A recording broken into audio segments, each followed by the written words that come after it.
जब loud speaker नहीं थे, ऐसा तो नहीं हनुमान जी की पूजा तब शुरू हुई इस देश में जब लाउड स्पीकर बन गए, ऐसा भी नहीं।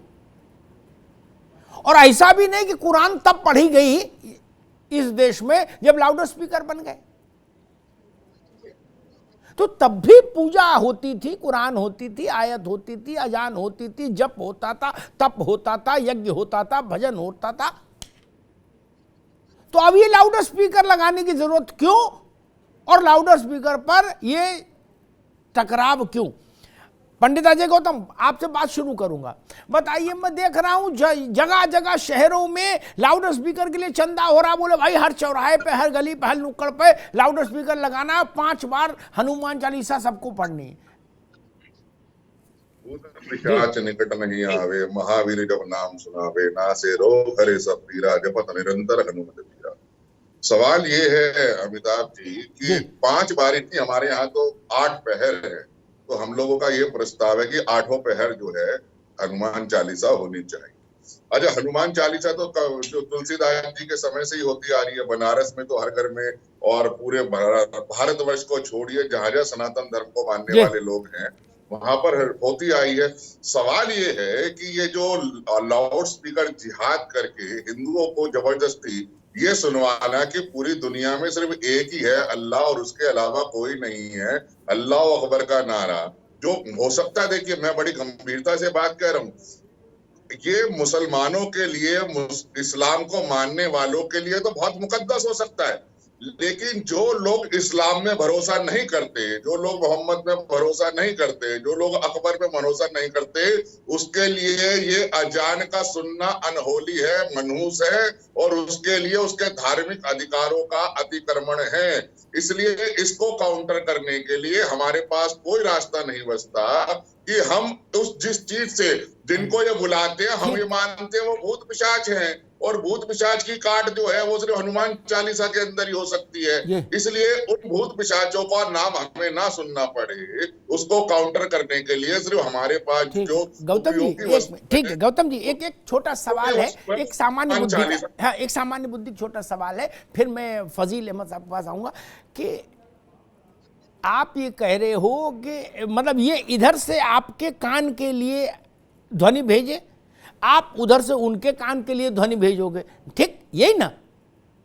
तो ये लड़ाई मतलब कब तक जाएगी? ध्वनि की मात्रा कितनी बढ़ाई जाएगी? क्योंकि उसमें तो वॉल्यूम का भी खेल होगा ना। क्या मतलब परमाणु विस्फोट जितनी आवाज तक ले जाएंगे हम लोग इसको, ताकि कौन जीते ये तो फैसला हो पाए कि भाई किसकी आवाज ऊंची निकली, अलीगढ़ में किसकी आवाज ऊंची, और कायमगंज में किसकी आवाज ऊंची निकली, और बखेवर में किसकी, और बनारस में किसकी, इलाहाबाद में किसकी। ये तो तभी तय होगा जब बड़ी हाई क्वालिटी के वो लगाए जाएंगे बाजा। गौतम जी, बात ये है, सर्वोच्च न्यायालय का आदेश है रात के 10 बजे से लेकर सुबह 6 बजे के बीच में किसी भी धर्म का व्यक्ति, किसी भी पार्टी का व्यक्ति, इन सिचुएशन व्हाटसोएवर आप किसी भी ध्वनि यंत्र का प्रयोग नहीं कर सकते। लेकिन जो सुबह 5 बजे के आसपास की जो नमाज होती है वो सुप्रीम कोर्ट के कानून को डेली धता बताया जाता है, ये कहते हुए कि हम इस देश के कानून, संविधान सुप्रीम कोर्ट को कुछ भी मान दे, और सुबह चाहे जब सहरी के लिए सायरन बजता हो, सहरी के लिए सायरन बजता हो, या सुबह की नमाज के लिए सायरन बजता हो, पूरे का पूरा सुप्रीम कोर्ट का उल्लंघन है। गौतम साहब रुकना होगा। मैं एक टिप्पणी करके फजील अहमद के पास चलूँगा। ये ज़्यादा बेहतर विकल्प होता कि किसी गैर कानूनी लाउड स्पीकर के जवाब में हम और डबल गैर कानूनी लाउड स्पीकर लगाएं और उस कंपटीशन में उतरें। उससे अच्छी चीज़ के रूल ऑफ लॉ लागू कैसे हो, उसके लिए हमको कोशिश करनी चाहिए हर पक्ष को।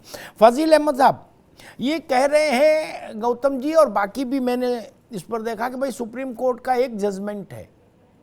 अच्छा, सुप्रीम कोर्ट का जजमेंट मालूम ना भी हो तो भी एक ध्वनि प्रदूषण ना भी हम उसको कहें, मान लीजिए, फिर भी ये तो मन का मामला है। पूजा अर्चना मन में करिए, ध्यान में करिए, ठीक, बुदबुदा के करिए, मन का आनंद है। इसके लिए ये अटारी चढ़ के चिल्लाने की जरूरत कहाँ किसी को होनी चाहिए? नहीं, उसी से विवाद पैदा होता है।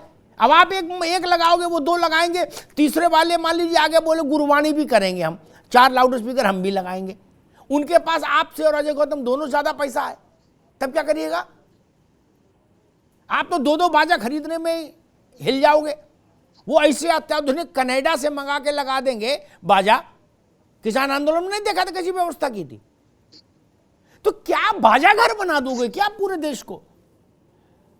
अहमद साहब देखिए, 1400 साल से अजान और नमाज हो रही है, ठीक है, तब तो न लाउड स्पीकर था और न कुछ था। हाँ। वक्त बदलता है, टेक्नोलॉजी बदलती है, लोग टेक्नोलॉजी को एक्सेप्ट करते हैं। मोबाइल आया, ट्यूमर हो रहा है, तमाम बीमारियां हो रही हैं, लोग उससे ईयरफोन लगा लेते हैं, उससे बचने की कोशिश करते हैं। लेकिन जब अगर कोई बीमारी ज्यादा बढ़ जाती है तो निश्चित रूप से फिर उसका प्रिकॉशंस लिया जाता है। भाई साहब गौतम जी बोले कि हनुमान चालीसा, हम बहुत खुश है इस बात से कि 5 टाइम पूरे देश में हनुमान चालीसा पढ़ा जाए। ये जो भूत शैतान हमारे देश में विदेशी ताकतें आखिर कुछ तो चाहती है ना, इस देश की एकता अखंडता तोड़ने के लिए विदेशी शक्तियां भी तो अपना दिमाग लगा रही है ना। हमारे देश की खूबसूरती इसी बात की थी, यहाँ नमाज और पूजा एक साथ होती है। बहुत जगह पे एक दीवार मंदिर और मस्जिद की एक दीवार है और कहीं कोई दिक्कत आज तक नहीं हुई। हम भी किसी इसी समाज से यही जन्म लिए, यही पले, यही बढ़े, यही जवान हुए, सब कुछ यही है। अभी तक तो ये बात अभी तक किसी ने आपत्ति नहीं की थी ना। लेकिन अगर आपत्ति है तो हम लोग मस्जिद से लाउड स्पीकर भी उतार देंगे। ऐसी कोई किसी को किसी को चोट पहुंचाना, किसी को दुख पहुंचाना हमारा मजहब नहीं सिखाता है। नहीं, हम बिल्कुल हजील अहमद, एक मिनट, आपत्ति का मसला नहीं, सुप्रीम कोर्ट के निर्णय के सम्मान का मसला है। आपत्ति हो ना हो ये अलग विषय। कोई भी कोर्ट का निर्णय, अगर सुप्रीम कोर्ट का निर्णय है तो वो सब पर लागू होगा। उसमें क्या चालीसा, क्या गुरबानी, क्या अजान, क्या कुरान, क्या बाइबिल, सब पर लागू है। तो 2005 से अभी तक की सरकारें सो रही थी ना। जब सरकारों को चाहिए ना सुप्रीम कोर्ट का नियम को पालन कराना, जब पालन होगा तो सबको करना ही पड़ेगा। कोई ऐसा नहीं कर सकता जो सुप्रीम कोर्ट का हम नियम नहीं मानेंगे। अच्छा, मतलब आप ही करेंगे, हम लोग खुद नहीं करेंगे? सरकारें डंडा चलाएंगी तो मान लेंगे। नहीं, आप ही करें, सरकार डंडा चलाए तो मान लेंगे, हम खुद नहीं करेंगे। डंडा चलाने से नहीं चलता है। कानून की जानकारी किसी को है नहीं है, ये सरकार बताती है। किसको पता था कि 2005 में कोई आदेश पारित हुआ? किसी को नहीं पता है। अभी ये बात उठने लगी, अब आदेश पता हो गया, अब पता हो गया। अब मैं उम्मीद करूंगा कि सारे धार्मिक स्थलों से माइक उतार लीजिए। अब तो पता हो गया। सरकार को चाहिए कि सुप्रीम कोर्ट के आदेश का पालन करावे। चाहे मंदिर, मस्जिद, गुरुद्वारा, कोई भी चर्च हो, कुछ भी हो, कोई भी लाउड स्पीकर बाजार में बिकना ही बंद करा दीजिए। हम तो ये करें। ये बहुत इमोशनल बात है, इस बात को कोई औचित्य नहीं। बाजार में बिकना बंद करा देगी, कोई तर्क नहीं, कोई जरूरत नहीं। ये बाहियात बात है, इस बात का कोई अर्थ नहीं। अजय गौतम आएंगे, अभी रुकिए, इस बात का कोई अर्थ नहीं होता। कानून का पालन करना होगा। मस्जिद हो, मंदिर हो, गुरुद्वारा हो, चर्च हो, कोई हो, भारत के कानून से ऊपर कोई नहीं, कानून के नीचे सब। कानून सबसे ऊपर है, संविधान सबसे ऊपर है, उसके नीचे सब लोग रहिए। ठीक, अपनी अपनी किताबें अपनी जगह, लेकिन हर किताब से बड़ी भारत का संविधान है, ये जान लीजिए। उसके ऊपर कोई भी चीज नहीं चलनी चाहिए, किसी सूरत में नहीं चलनी चाहिए। किसी को अच्छा लगे, बुरा लगे, कोई छत से कूद जाए, इससे कोई फर्क नहीं पड़ता। एक पत्रकार है सौरभ शर्मा को लिंचिंग करने के लिए उतारू हो गए थे लाउड स्पीकर। नहीं, गौरव शर्मा, गौरव जाने, गौरव और सबकी बात में कहां तक जिम्मेदारी? विमल सिंह, अरे रुको भाई, मैं सबकी जिम्मेदारी मैं ठेका लूंगा? मैं यहां अपनी बात करूंगा। विमल सिंह, ये दुनिया का तमाशा हो रहा है, दुनिया भर के लोग देख रहे हैं कि भारत में कितना ठलुआ है आदमी। क्या मतलब, मैं इसको ठलुआ कहूंगा कि समय बिताने के लिए करना है कुछ काम, तो सकारात्मक काम तो नहीं। ऐसी बेसिर पैर की चीजें भारत में शुरू हो जाती हैं, महीना 2 महीना उन पर कबड्डी होती है, फिर तब तक कोई ज्ञानी नया शोषा ले आता है। ठीक, ये एक अंतरराष्ट्रीय ठलुआ प्रतियोगिता टाइप का मामला हो गया। ठीक, कि खाली है तो कुछ ना कुछ लफड़ाई करे। क्या जो हनुमान चालीसा पढ़ रहे उनको हनुमान चालीसा भी याद नहीं, वो कह रहे पेज नहीं खुल रहा, कहां से पढ़े बताओ? वो कह रहे कि जी हम हिंदू धर्म के ठेकेदार हैं, जिनको कुरान का एक अर्थ नहीं मालूम, वो कह रहे कि जी हम तो इस्लाम के जानकार हैं, अली मियां हम ही हैं, ABCD पता नहीं, कुछ जानते हैं ही नहीं, और बता रहे कि जी मैं शंकराचार्य हूं, और दूसरे करे मैं अली मियां हूं। चार बातें अभी पूछे तो जवाब नहीं दे पाएंगे। लेकिन खैर, आपसे प्रश्न मेरा इतना सा है, आपकी हुकूमत है, अगर 2005 का एक निर्णय है जिस पर अभी बहुत मासूम सा जवाब दिया मेरे दोस्त फजील अहमद ने, उन्होंने कहा कि भाई किसी को पता ही नहीं था कि ये जजमेंट आया। ठीक, ये जजमेंट भी आकाश से नहीं आया था, मुकदमा गया था तब आया था। तो जिनका मुकदमा था उसमें एक पक्षकार तो मस्जिद भी थी, तभी तो फैसला आया था। कोई सुप्रीम कोर्ट ने अपने मन से थोड़ी ना कि जज साहब सुबह चाय पीते पीते अपने आप एक फैसला लिखा दिया, बोले मुकदमा नहीं लेकिन फैसला लिख लो। सबको पता, लेकिन चलो हम करें नहीं पता। सरकार को बिना किसी भेदभाव के और बिना किसी भय के, किसी वोट के लालच के, एक सीधी रेखा क्यों नहीं खींच देनी चाहिए? मस्जिद, मंदिर, गुरुद्वारा, चर्च और भी कोई धार्मिक स्थल हो तो वो भी जोड़ दो, वहां किसी भी तरह का आदमी की आवाज के अतिरिक्त कोई आवाज, यंत्र से आने वाली आवाज मंजूर नहीं होगी। ऐसी व्यवस्था क्यों नहीं कर देते? क्या समस्या है? अमिताभ जी, सबसे पहले तो अम्बेडकर जयंती है आज, टीवी 9 जो हमारे दर्शक हमें देख रहे हैं उनको अम्बेडकर जयंती की ढेर सारी शुभकामनाएं। और अम्बेडकर जी ने संविधान को लिखा था, और हिंदुस्तान जो है संविधान से चलता है, और संवैधानिक चर्चाएं होती रहनी चाहिए। मैं इसलिए कह रहा हूं कि देखिए, आपने कहा कि सरकार तो आपकी है, सत्ता पे तो आप राज कर रहे हैं। ये जो सुप्रीम कोर्ट द्वारा जो जजमेंट आया था 2005 में, उसको आप काबिल क्यों नहीं करा पाए? मैं कहना चाहता हूं अमिताभ जी, पिछले वर्ष जो है उत्तर प्रदेश सरकार के मंत्री आनंद स्वरूप शुक्ला जी ने आवाज उठाया था, और हम और आप जो है किसी अन्य चैनल पर चर्चा भी कर रहे थे इस टॉपिक पे। तो इन्होंने ये कहा था, बहुत सारे पार्टी के, विपक्षी पार्टी के लोगों ने ये कहा था कि भारतीय जनता पार्टी जो है हमेशा मुस्लिमों को जो है लेकर नहीं चलती है। नहीं, मैं तो कह रहा हूँ मुस्लिम हिंदू कुछ नहीं, जहां लाउड स्पीकर दिखे वहां तुरंत उतारो, जो नहीं उतारने पर विरोध करे उसको 2 डंडा मारो, जेल भेजो, बात खत्म करो। इसमें हिंदू मुसलमान क्या लेना देना? देखिए, मैं दूसरी चीज में कहना चाहता हूँ कि 2005 में जजमेंट आया था सुप्रीम कोर्ट का, 2016 में बॉम्बे कोर्ट ने दिया था, उसके साथ साथ जो है इलाहाबाद हाई कोर्ट ने भी जो है जजमेंट दिया था।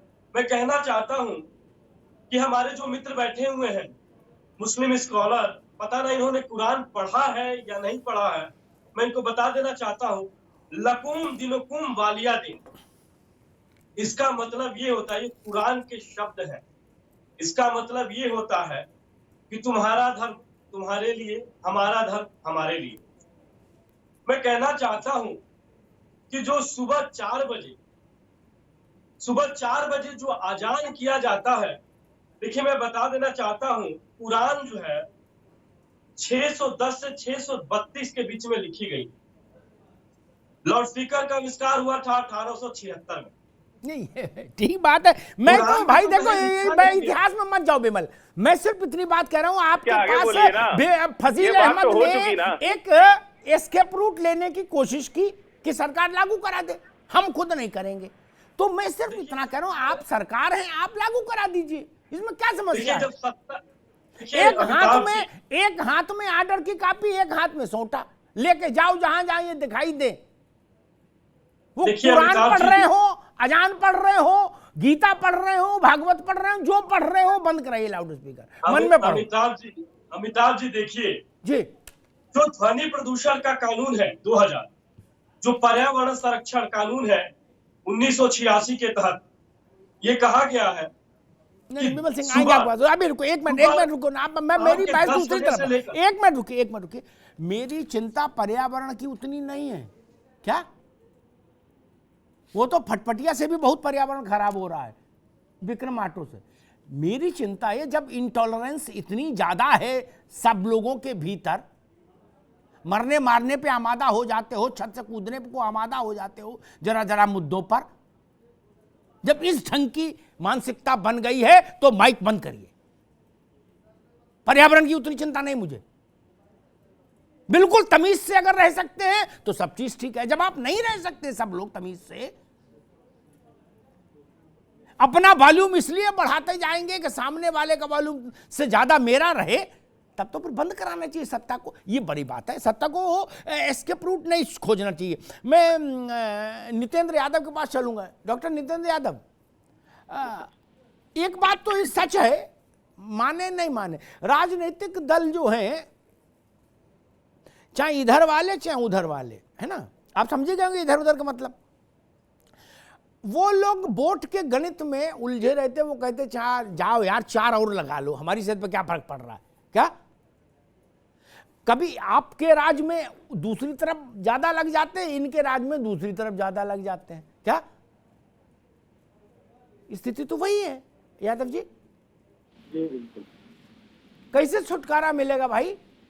फिर तो देश चल गया। अगर 5 टाइम अजान और 5 टाइम नमाज और 5 टाइम हनुमान चालीसा और फिर 5 टाइम गुरबानी और 5 टाइम ये बाइबिल पढ़ी जाने लगी इस देश में, तो माइक पे, तो काम किस टाइम करेगा देश? मतलब समझना चाह रहे थे, जब सब यही करेंगे दिन भर। बहुत अच्छी बात कही। अब जी, एक बार आपसे एक डिबेट में, एक बार पहले भी आपके साथ में था मैं स्टूडियो में, तो आप ही ने एक बात कही थी, ये नेता लोग धर्मात्मा क्यों बनने लगते हैं, धर्मात्मा लोग ये नेता क्यों बनने लगते हैं, ये जरा एक दूसरे के काम में टांग अड़ाने लगते हैं, तभी चीजें बिगड़ती हैं। ये आप ही ने कहा था, मुझे वो बात याद है। मैं आपके स्टूडियो में था एक बार। जी है क्या कि इसमें सिर्फ और सिर्फ सोच का फर्क है। इसमें किसी को नहीं पता है कि अजान होती क्या है। जितने लोग बैठे, मैं बड़े एक साथ कह रहा हूँ, कुछ लोगों को बुरा भी लग सकता है। एक हमारे गौतम जी ने पूरा बताया, विमल जी ने तो पूरा कानून की पाठशाला पढ़ाना शुरू कर दिया। ये सुप्रीम कोर्ट का फैसला था। सुप्रीम कोर्ट के फैसले में जो लोग जो गए थे कि ध्वनि प्रदूषण में फैसला हुआ था कि उसके फ्रीक्वेंसी पर, कि कितनी ध्वनि पर कहां पर बजेगा और कहां पर बिल्कुल नहीं बजेगा। अब बात करते हैं कि अजान है क्या। अजान 1 से 1.5 मिनट का एक जो मुअज्जिन उस जमाने में, क्योंकि सब समय की घड़ियां लोगों के पास नहीं होती रही होंगी या चीजें ना रही होंगी, तो 5 टाइम में कब उन्हें अपनी इबादत करनी है, तो ये इस्लाम में उन्होंने 5 टाइम एक तय किया कि एक व्यक्ति किसी ऊंचे स्थान में खड़ा हो जाएगा जब उनकी नमाज का समय होगा, और नमाज से पहले अजान होती। नमाज और अजान एक चीज नहीं है। नमाज एक मुअज्जिन होता है। मैं इतना ज्ञानी नहीं, मैं तो ये कह रहा हूँ, जब दिन भर सब लोग यही करोगे हैं, तो काम कब करोगे? ये मुझे बता दो। ये देश काम कब करेगा, वो टाइम तो बता दो। अरे बिल्कुल, काम के लिए समय है, पूरे टाइम हिंदुस्तान काम करेगा। हमारा भी विषय, हम लोग सुबह उठते हैं तो सब काम से पहले प्रार्थना करते हैं और काम में लग जाते हैं। उनका भी वही विषय है